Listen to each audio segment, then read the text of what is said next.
Are you a first-time home buyer or someone who hasn't bought a home in a while and wonder what the timetable is in today's market?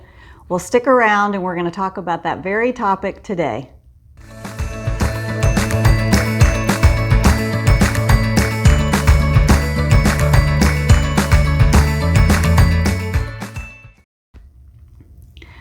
So often people wonder what the timetable is for buying a home.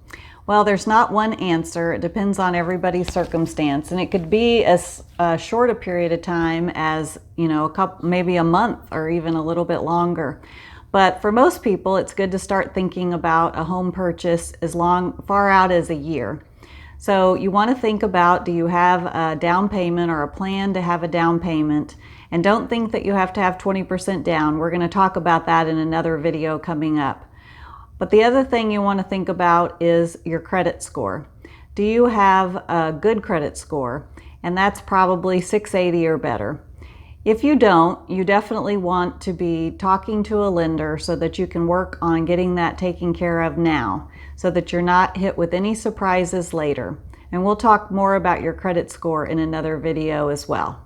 So after you have worked out that you're going to have some money available for your down payment, whatever that might be, and that your credit score is in a good place and a lender has talked to you about that, then it's time to start thinking about location. Figure out where you want to live in terms of where you work, where your kids might go to school now, or where you want them to go to school, as well as where you have friends or family that you want to be within a certain distance of. The other thing you want to start thinking about is obviously the features in the home that you want. Do you want certain things inside like wood floors and granite countertops? Do you want a smart home? Do you want a new home or an older home? Do you want a large yard or a small, low maintenance yard? All those things are going to factor into the location as well as the price. So the next thing I would tell you is to start attending open houses. Those are a great opportunity for you to tour a large variety of homes and a large variety of price ranges and locations to determine what things and features you seem to like the best. And spend some time with your spouse or significant other if you're buying a home with another person, and make sure that y'all are on the same page for what it is that you are wanting or not wanting in your home. This will help out a lot with your realtor down the road so that they don't have to do as much marriage counseling. That's what we do a lot of times, and it's a lot easier if you have figured that out beforehand. So the next thing that you're going to do is probably ideally about 6 months out is figure out who that agent is that you're going to work with. And in order to find a good agent, I would talk to some of your friends who maybe have already bought homes in the past or recently and find out if they have an agent they would recommend.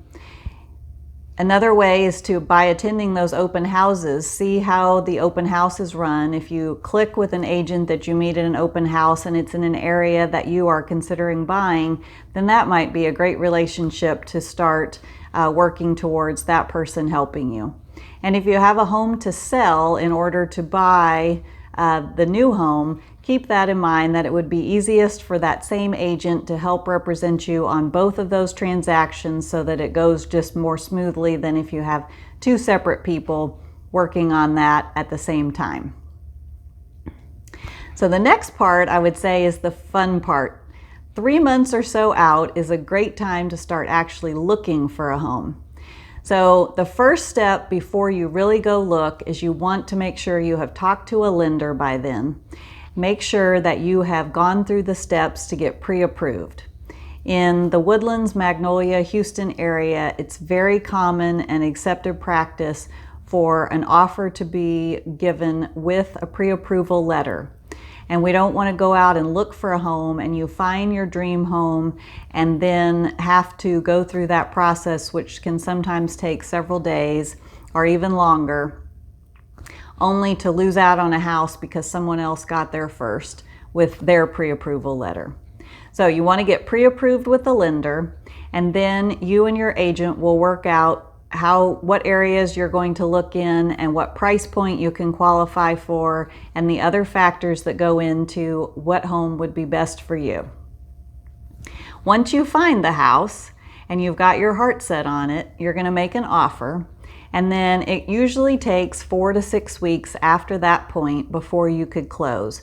Sometimes it could be shorter if you're paying with cash, and it can be longer, especially if you don't want to move in right away, or the seller is not prepared to move out right away. Then you might negotiate in the initial contract for a later closing date. But typically it's 4 to 6 weeks. In that period of time, you'll have your inspections, your appraisal, you'll negotiate any kind of repairs, and then it'll be closing day. And you get to pack and move into your new home. So hopefully that answers some questions about the timeline for buying a home. I look forward to helping you, and if you have any questions about buying or selling real estate, please don't hesitate to reach out to me and comment below. I'd love to help you.